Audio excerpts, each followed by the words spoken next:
What do you think is D&D 5e's strongest exploration game mechanic? Referring to the exploration pillar of gameplay for those who aren't familiar. There's combat, role-playing, and exploration, the three pillars of D&D.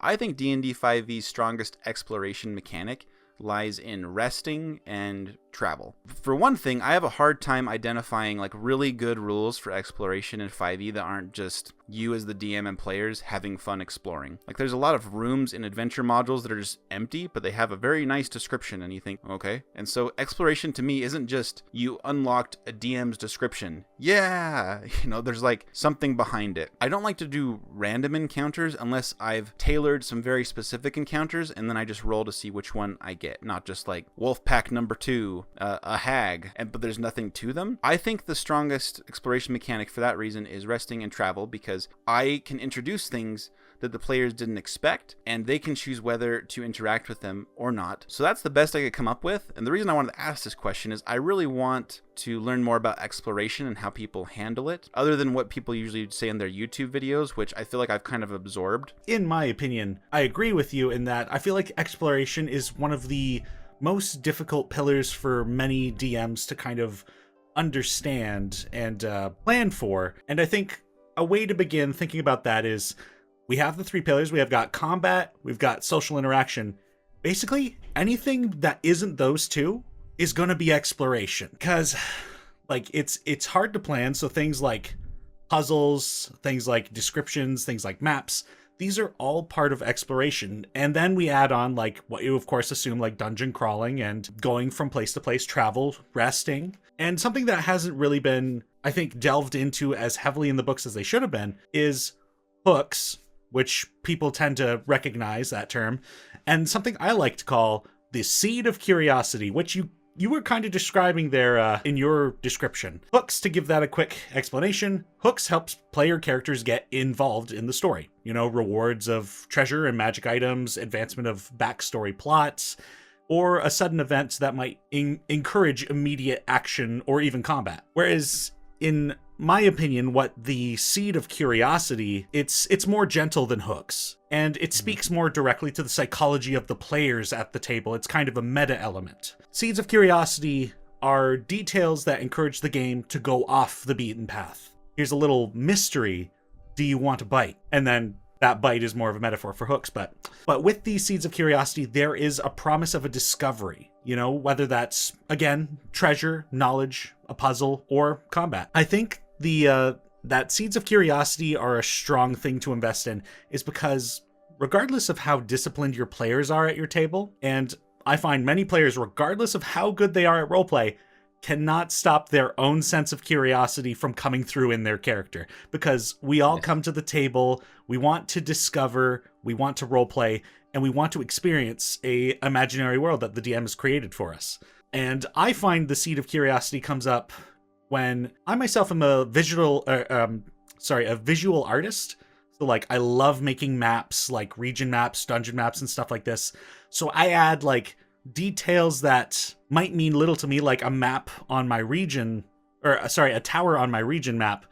And then a player might look at my map and go, well, that's interesting. Let's go explore that. Meanwhile, I have no idea what it is, but now that they're interested, I can begin to prepare for what this thing is and make it worth their while. Because I think that's also something that's important with these is not only do you want them to become invested in and just detour themselves toward this thing, but you also got to have payoff with it.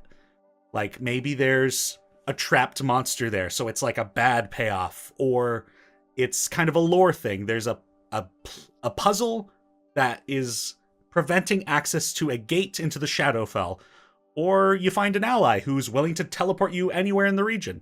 Like, these are these kind of classic fantasy things where it's like, if you go off the road, something magical, something strange is awaiting you, and it might help you. It's probably not the way to progress, but it's going to be a fun time. I love this concept you've introduced me to, this phrase, the seed of curiosity. That really speaks to me, and I'm probably going to always remember that one. So thank you. It reminds me of in a game like Baldur's Gate, where I would get to a new area, and that was cool, but there'd also be on the map like some grayed out areas where it's like, oh, I want to try to go to there. What is that? And I tried doing that in a D&D game that was kind of West March's style, where they were very much exploring a frontier, and I would always update a photoshopped map and like put new features to see if they bit. I don't think I did it very well, or they weren't interested in that very much. I'm not sure which is the truth, but I'd like to try that again someday. I've hit a wall sometimes where I think the DM put out a hook, but it's kind of like the opposite problem of the usual, it's what my character would do. Usually it's what my character do is what people say when they get in trouble. The way that me and my wife have been doing it sometimes is we're too prudent as characters. We're like, we don't want to die. Why would we go over and do that? And so we just skip it. And so if we're in that exploration pillar, the DM's trying to give us some hook while we're traveling, and we're like, not doing that. No. And a great example was when I was in the finale of Rime of the Frost Maiden. You're like in this necrotic city buried in a glacier, and randomly there's Wizards of the Coast put this like ancient lightning ball arena that you could go to, and it's clear to you like, okay, if we go to this, it's going to come to life and we'll play lightning ball, and it's going to be like lightning Quidditch or something. But I was like, I don't want to get zapped with lightning. We're going to fight a lich or something soon. I'm not really sure, and I don't think I can rest. I've got 2 rages left. I ain't going lightning ball, But another player was like, I just want to do whatever and see what happens. And there was like that friction there. I really want to latch onto that seed of curiosity when I'm a player now. As long as I don't have a DM that I think is going to be like, well, you should have been smarter. You shouldn't have done that because you would have had resources for that fight. And then it's like, well, that's exactly what I was trying to avoid. But I was trying to trust you, DM, that I could have some fun with that hook that I was biting, And so I guess I've been in a bad example of being a little too prudent in the game. I don't know if bad example is the right word, but maybe I missed out on some fun that the DM had prepared, for example. So my initial thought is, as far as the exploration pillar, of course, having a YouTube channel that focuses on puzzles and traps, I'm a huge fan of that. So as a dungeon master, if you can include some of those in your game, I would highly recommend it. But with that being said, the question is what do you think is D&D's 5e's strongest exploration mechanic, or perhaps maybe one that has the potential to be expanded? So I could talk all day about puzzles and traps, but I think this is a little bit more interesting, and I hope I didn't steal Fred's answer, but who knows. And that is going to be tools. I think tools are very underutilized. You just rattled off a bunch of different things that I would have encouraged tools to take a part of that. If someone's not biting on, if there's a stone structure out in the middle of nowhere and they're not biting on going to see what that's about, but if they have mason's tools, be like, well, you kind of recognize something and you're proficient with mason's tools, right? Like, oh yeah, I do have mason's tools. If you have something that could potentially help with your exploration, you're going to want to use it. You're not going to ignore it. You had mentioned there about a grayed out area of the map. How about cartographer's tools as far as map making and stuff? A dungeon master could set a DC for you. You might be able to fill in pieces of the map depending on what's on the edge of that map. Or you could have different you could tell, but like, well, on the map here, there was a pillar here at one point and that pillar's gone. Or there's maybe there was a pond there at one point. You can tell all this information by going through maps. And you don't have to restrict exploration to dungeons. You can be houses, it can be outdoors and things of that nature. So let's take carpenter's tools, for instance. You can, very similar to mason's tools, but you can determine things with wooden structures, with cabins, or maybe cabinets in a kitchen, or things like that. And it's not about just making things, because people say carpenter's tools, oh, what am I going to make with this? Or mason's tools, I'm not going to make anything. It's about finding out information. So with those carpenter's tools, you can maybe see how old something is. You might be able to find secret doors or hidden trap doors or something a little bit more easier. As a DM, if it'd be like, I'm going to use my carpenter's tools on this wall and see if I can find, I'd probably allow them to have advantage on that roll. And you can even incorporate something like stealth with that. If you need to sneak by with and you're proficient in carpenter's tools, you might be able to get advantage on that, because you can pinpoint in the floorboard where all those creaks are and be able to scoot around that way. So as far as exploration goes, and I wish I know you can get tools from backgrounds and stuff, but I wish there were a lot more in depth and a lot more. I prefer them over languages. I think getting languages for your character should maybe be more intelligence based with your intelligence bonus and just push tools a lot more, because they really help.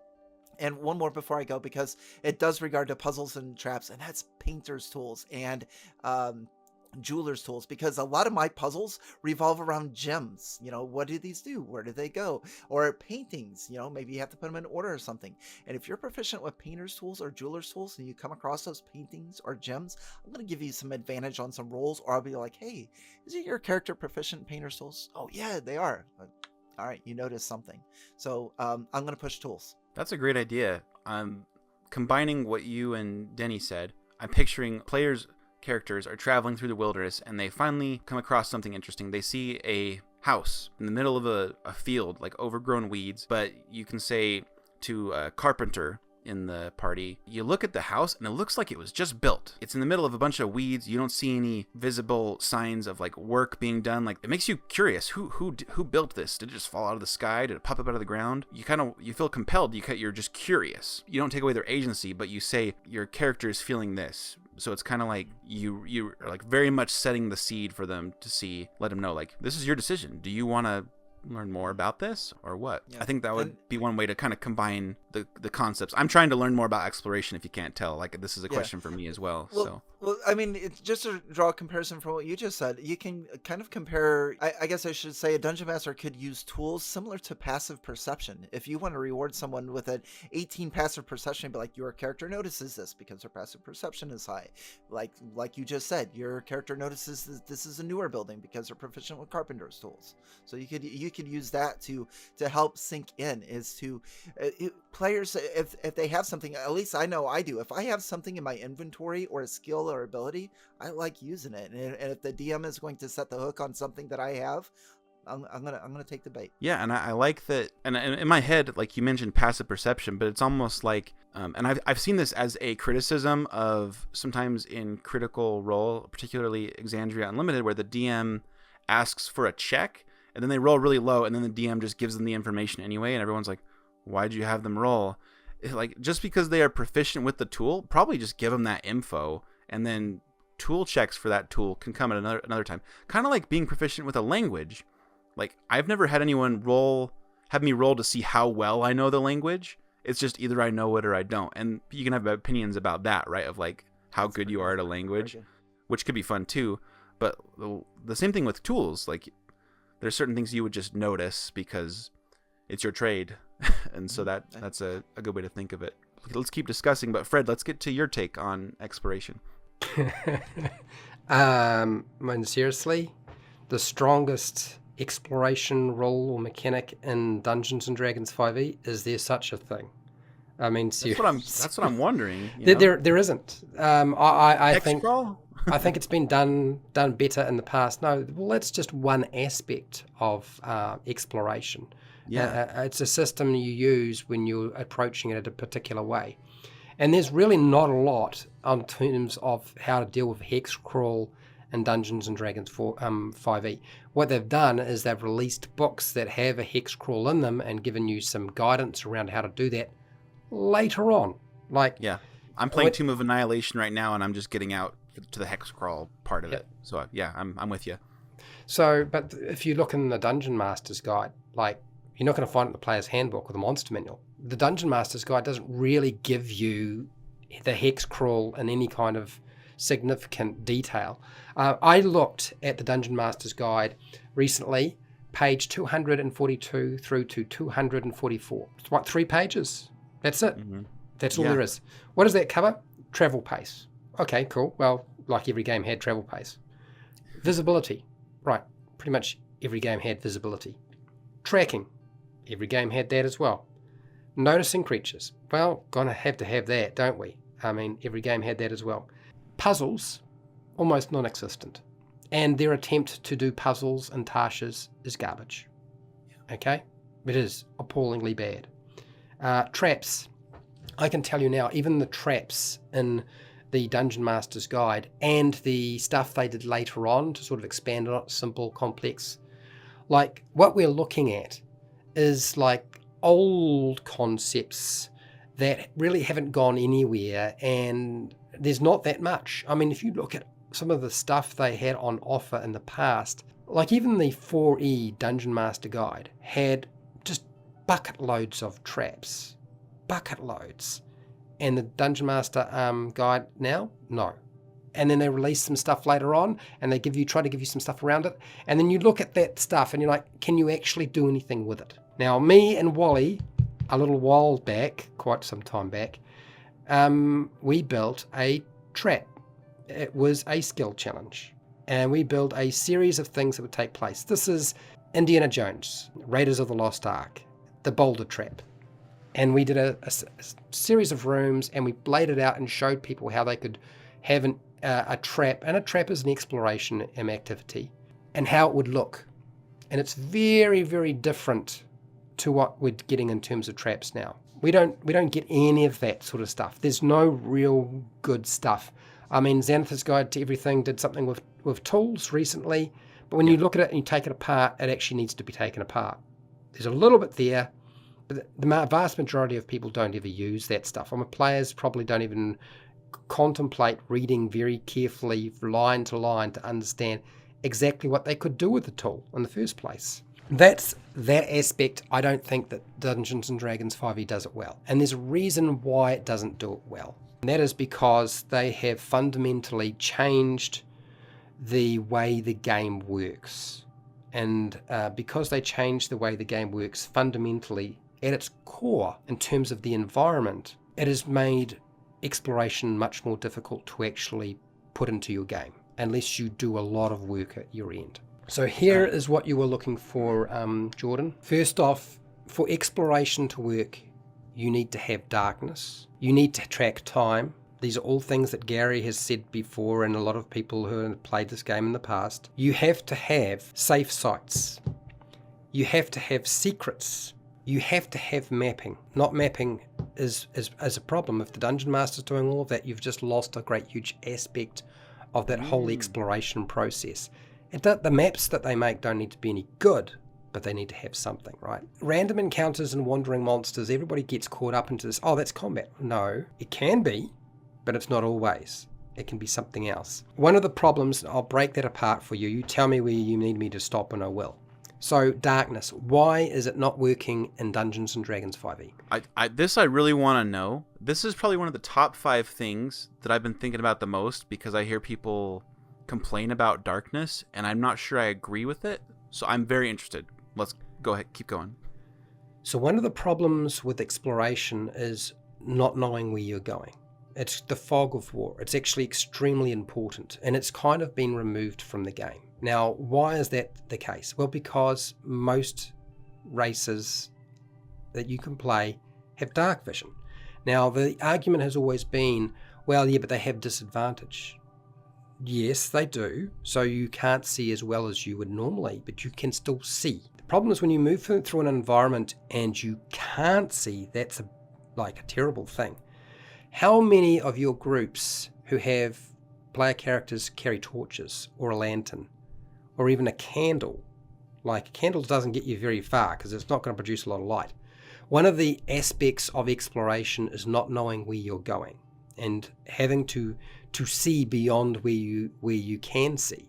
If you can see everything from where you are into the far distance and you know what's coming, then that's eliminating a lot of the exploration aspect. So this is why people complain about darkness and the fact that dark vision is so prevalent, is because it has eliminated a huge part of that fear factor that you occur. We used to have all sorts of problems like, well, we can only see out to this distance. But now everybody's like, they can see out to 60 feet. And 60 feet's a long way in a dungeon, in a cave complex, unless you're dealing with extremely large areas. I mean, if you're in the wilderness and it's dark, well, is there moonlight? Is there not moonlight? It's one of the aspects of the game that make it very difficult to make the concept and process of exploration more difficult, is darkness not being as important. And the fact that most groups probably are not carrying torches and lanterns anymore because they figure that they don't need to worry about them anymore. Yeah, I have a follow-up question. First of all, because I've latched onto this and I know how dark vision works in 5e and that it is that disadvantage you talk about, I've made it clear to players that, like, even if they have dark vision, they're gonna get tripped up if they think that they just always see everything, and they need to understand what it does to their passive perception and stuff. And that has transformed the game, and they actually do use torches. Like, you asked the question, like, how many groups? When I run the game, they do use torches, or they learn to real quick. But my question, and I've asked this before to people, and no one really responded. Maybe I just didn't join the right forums or whatever. When people say it used to be great because darkness was good for exploration, I think to myself, what does that mean? Did that just mean 5 more minutes of someone fumbling with their lighting before the DM gave them the same information as they would get now? Or like, was it because I've tried also doing that, like fog of war in Roll20, for example, or like limiting their field of vision, and everyone just hated it. And so I'm like, what am I missing? What in the OSR, the older editions of D&D, am I not understanding that would be more fun? And I really want to understand it, but like no one has like engaged with me on it. So can you enlighten me a little bit of like what that means? Because I don't get it. So one, you will find players won't like it, but it doesn't mean that you should exclude it. Now the reason is, when you think about when you're outside at night, is it a bit scary when you can't see beyond a certain distance? Sure. One of the things with fog of war is it creates fear and tension. Fear and tension that you don't actually have to do very much about because of the very nature of darkness. That's what darkness does. It's actually part and parcel of getting that feeling of like we're in a place where we can't see everything. Something could come out from behind us, because often our light sources were in the front, if we had a light source, or the people who are paying attention in the front, not in the back. Do you know what I mean? Or to the side. So darkness is paramount in importance. One, for hiding things and making it harder to find them, because you can't see them as well, right? Mm-hmm. But the problem is players don't necessarily translate the concept of dark vision to my vision is poor. Usually a lot of players translation to, I've got dark vision, I can see where I'm going. I can see everything I need to know. I don't worry about if it's got a different color. Do you know what I mean? But they could miss a lot more than that, frankly. Something could be hiding in the darkness. One of the things about darkness is you can hide in darkness even if you have dark vision. Something can hide from you in darkness even if you have dark vision. But a lot of people don't get that. Players don't understand that. And it's that fear factor. This is what makes the tension build, is not knowing what is ahead of you, what is off to the side, what is behind you. This is why we used to often, in older games, you would have more than one torch. You would have to have a torch at the back and a torch at the front if you were going down a passageway, because something might creep up behind you.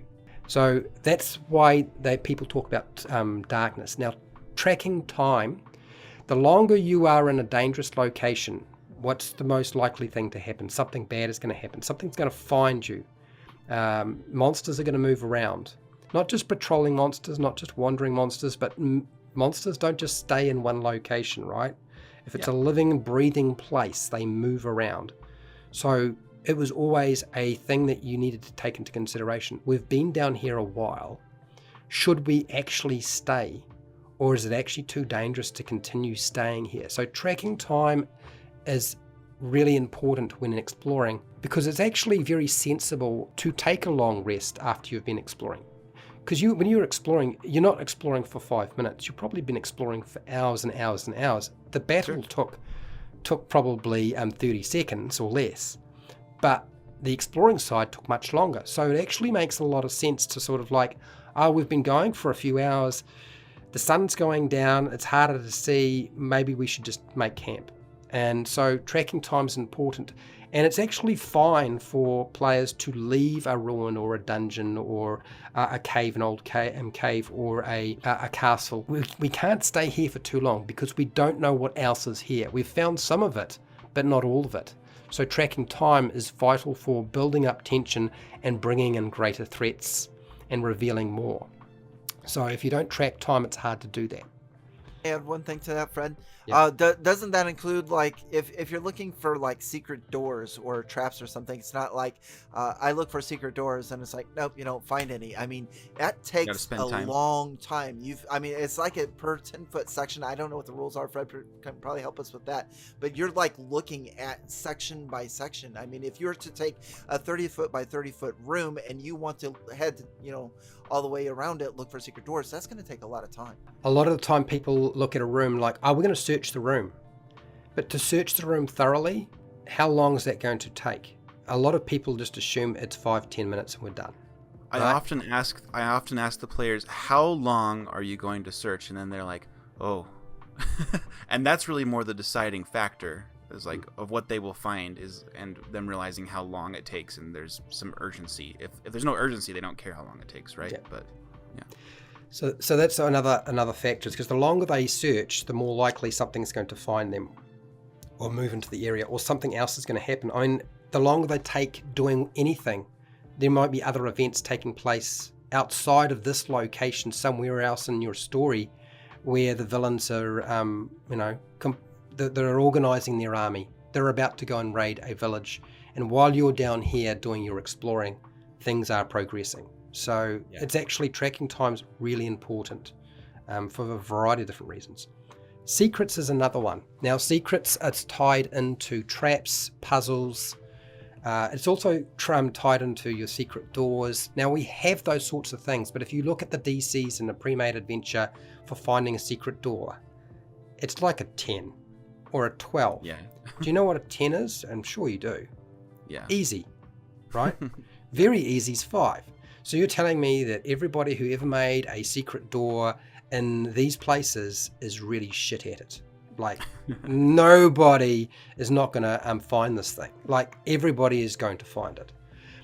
So that's except in dim light, they're often going to have like a 7 or 8 passive, and then they will not see it. But unless, of course, they roll their dice. And if they roll their dice with disadvantage, then, you can, a lot of players will still game it, which is fine.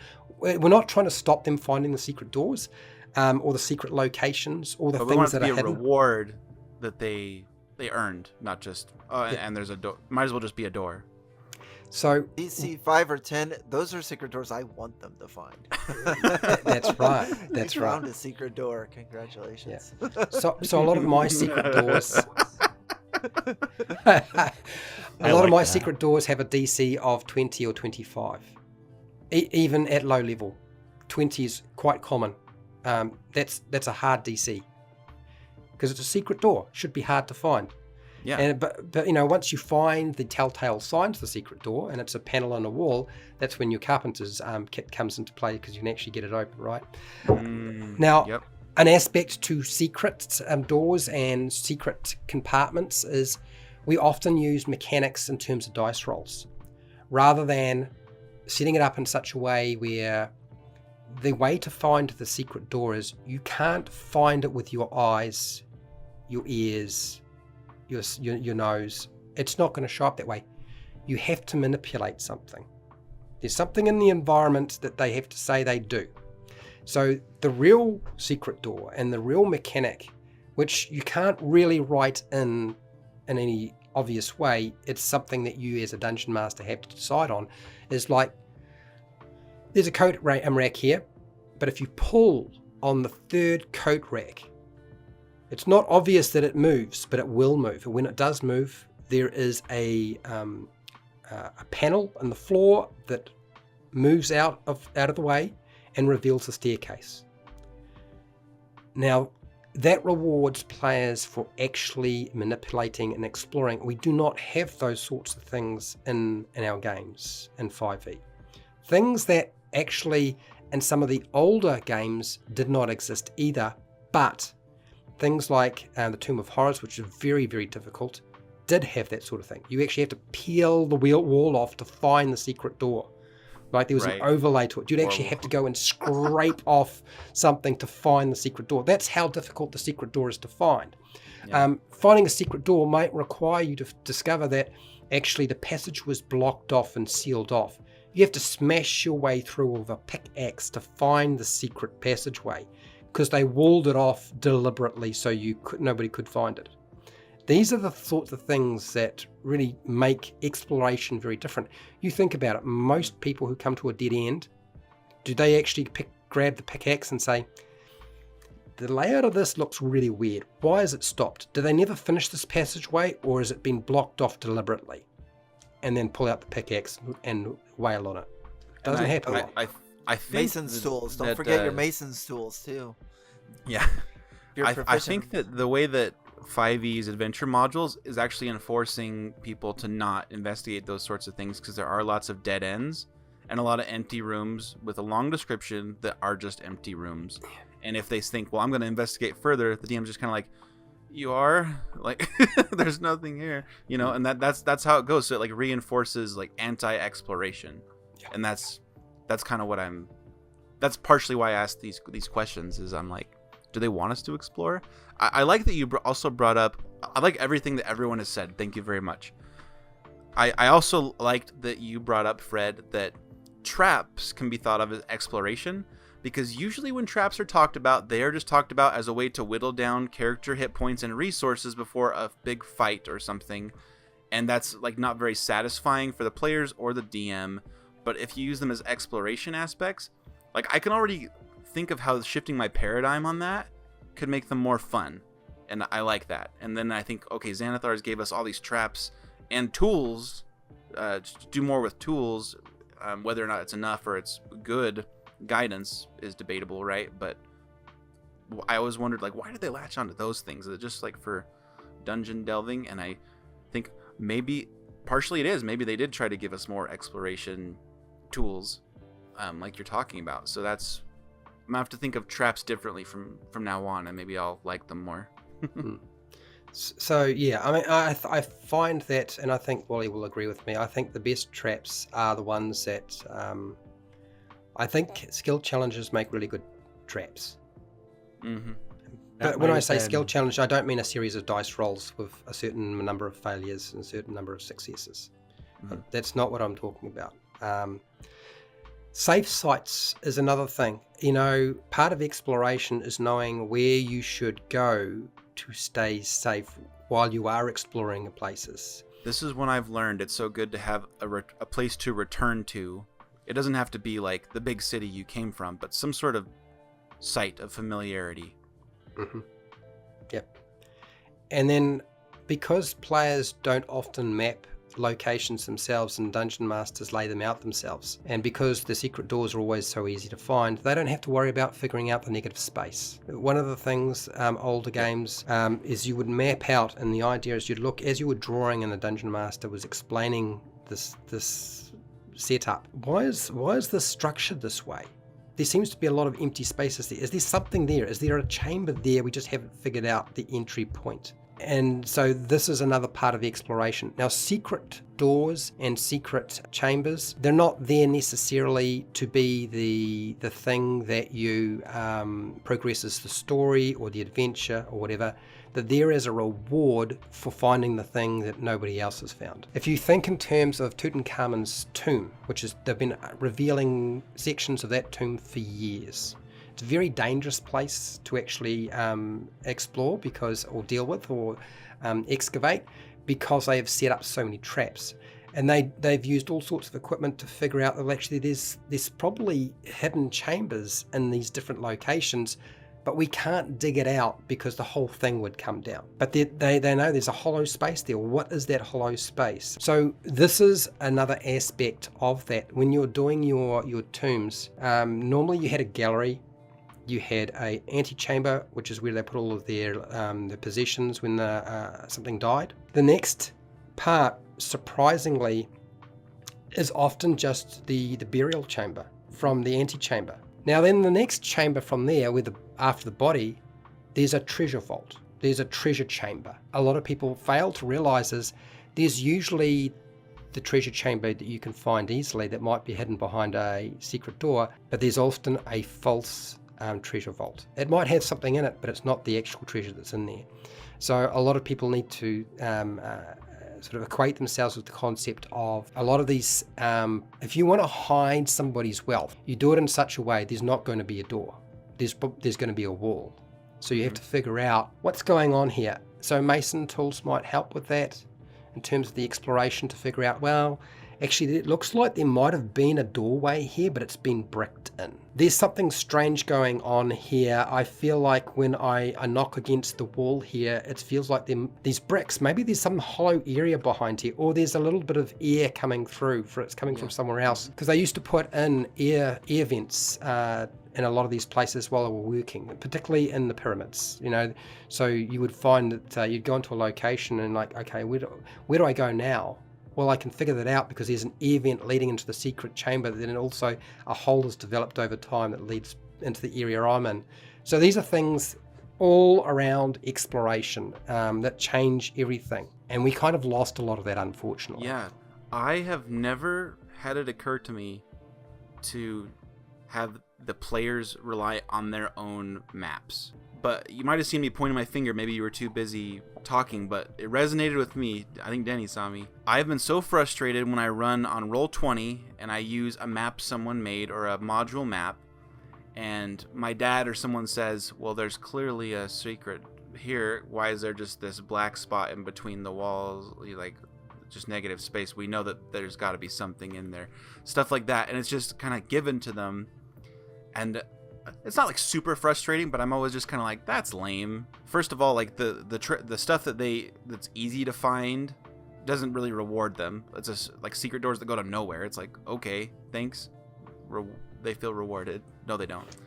But then like the stuff that's hard, it's just evident because of the maps. So it actually can work against you to buy maps as a DM and like have them like exact. I've had a lot of luck. I just realized when I'm just like, back when I was playing more in person, if I just had my white laminated piece of paper that I could reuse and I just kind of give a facsimile of a map. It's just a generalization. I didn't have that same problem, but going into online, it's really hard to create mystery in the mapped out area. I think I would just like to reiterate, when you had your epiphany about traps there being exploration, again, if it's not combat, if it's not social interaction, think of it as exploration and see what happens. Yeah, I'm gonna have to do that. I want exploration to be my favorite, but right now it's just it's like, does it exist? I'm like, unless I really try. Come on over to Wally DM, man. I've got you covered. I got a whole playlist for you. Get your popcorn ready. Kick back. This was all just an ad for Wally DM's puzzle. That's right. Welcome to the end and the promotion. That's right. 100 puzzles, at least 24 traps on my channel. I mean, there's something for everybody. Perfect. Well, thank you so much, everyone, for joining us for this discussion about D&D 5e exploration and everything we could think of on that topic. If you want to see me do videos and a discussion about dark vision specifically, let me know, because I know a lot of people have covered it on the internet already, but man, am I trying to wrap my head around the history of it and how different people play, because I want to understand it. Comment or let me know if you want more of that, or share your wisdom, all of it. Share your favorite exploration moments or how you have been satisfied with exploration as a player, or DM any tricks that you found work for your players. And we'll see you in the next DM Roundtable. Thanks everyone for joining us. We'll see you next time.